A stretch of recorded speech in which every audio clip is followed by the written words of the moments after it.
अस्सलाम वालेकुम दोस्तों, उम्मीद है आप सब लोग बहुत अच्छे होंगे।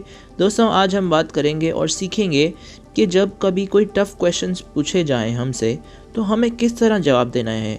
हम एक एग्ज़ाम्पल में खुदावंद यीशु मसीह से सीखेंगे और बाइबल में से सीखेंगे कि खुदावंद यीशु मसीह हमें किस तरह से दिखाते हैं और बताते हैं कि जब हमसे टफ़ क्वेश्चंस पूछे जाएँ तो हमें किस तरह से रिस्पॉन्ड करना है।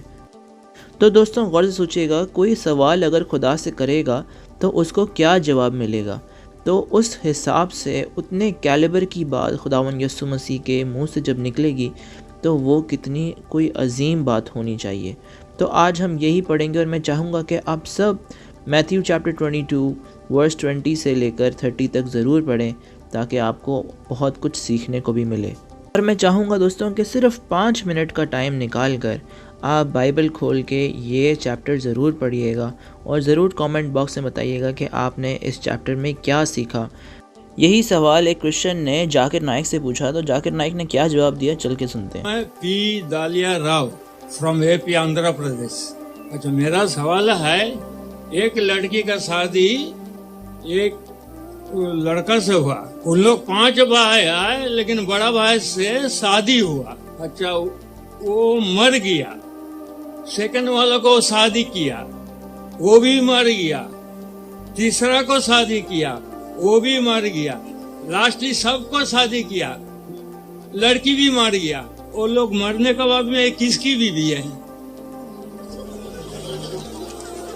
भाई साहब, जो आपने सवाल किया है, आप बाइबल अगर पढ़ेंगे, बाइबल से लिया, बाइबल के अंदर इसका जिक्र आता है। ईसा अलैहिस्सलाम से एक शख्स पूछता है, या बाइबल से उठा है, बराबर? यस। बाइबल में इसका जिक्र है कि अगर एक औरत एक आदमी से शादी करती है, वो मर जाता है, फिर दूसरे आदमी से करती है, वो भी मर जाता है, फिर तीसरे से करती है, वो भी मर जाता है, फिर चौथे से, 5वें से, 7वें से, जन्नत में या आखिरत में वो किसकी बीवी होंगी, ये सवाल है, बराबर ना?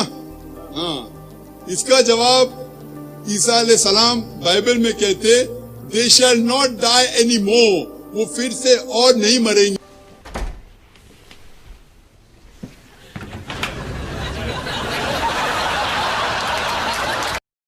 तो जाकिर नाइक ने वो chapter number, verse number, paragraph number, line number, word number, ये सब कुछ तो बताया नहीं। तो एनीवेज चलें आगे बढ़ते हैं। दोस्तों इनका गलत जवाब है, जीसस क्राइस्ट का ये जवाब नहीं था, बल्कि हम चल के अभी पढ़ेंगे जीसस क्राइस्ट का क्या जवाब था। मगर क्योंकि आप जानते हैं ऑडियंस ने तो हमेशा तालियां ही बजानी है, चाहे वो जो भी बोलें, जैसा भी बोलें, अपनी तरफ से कुछ भी बोल दें, उन्होंने तालियां ही बजानी, क्योंकि सारी आवाम लिटरेट है, उनको पता नहीं है क्या हो रहा है। तो हम चल के आगे देखते हैं अब जाकिर नाइक ने जो जवाब दिया है वो क्यों गलत है और बाइबल में से देखेंगे सही जवाब क्या है। उस्ताद मोहतरम खुदावंद यीशु मसीह ने बहुत खूब जवाब दिया और बहुत ही आले दर्जे का जवाब दिया। उन्होंने उनके सवाल को ही करेक्ट कर दिया। उन्होंने कहा कि आपने सवाल ही गलत पूछा है, क्योंकि लॉ के हिसाब से जन्नत में फ़िज़िकल बॉडी डिज़ायर का कोई वास्ता नहीं होगा।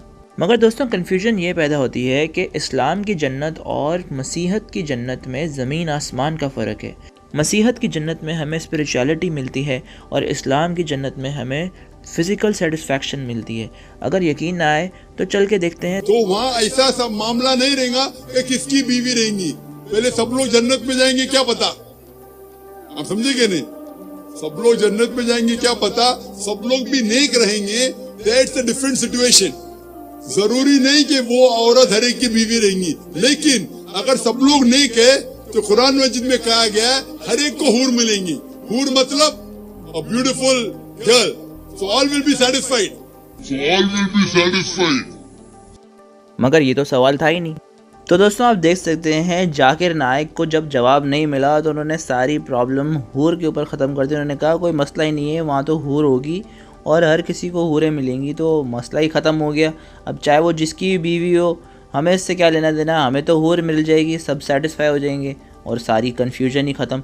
तो दोस्तों अब ये सोचने की बात यह है कि क्यों ऐसी जन्नत होनी चाहिए जहाँ पर जिस्मानी सेटिस्फैक्शन हो। ऐसी जन्नत क्यों नहीं हो सकती जहाँ पर आप अपनी फैमिली के साथ हों, जहाँ पर आपको गुनाह का डिज़ायर ना हो, जहाँ पर आपको किसी चीज़ की तलब ना हो, जहाँ पर आपको सिर्फ़ और सिर्फ सुकून हो और गुनाह से कोई किसी का ताल्लुक़ ना हो। तो मेरे प्यारे दोस्तों, सोचने पर कोई पाबंदी नहीं है और सोचना कोई गुनाह भी नहीं है। तो ज़रूर सोचिएगा एक बार कि क्या आपको फिज़िकल सेटिस्फैक्शन आपकी फ़ाइनल डेस्टिनेशन होनी चाहिए या स्पिरिचुअल सेटिस्फैक्शन आपकी फ़ाइनल डेस्टिनेशन होनी चाहिए। बहुत शुक्रिया। A beautiful girl, so all will be satisfied. So all will be satisfied. So all will be satisfied. I just need you to get real loose. Get comfortable.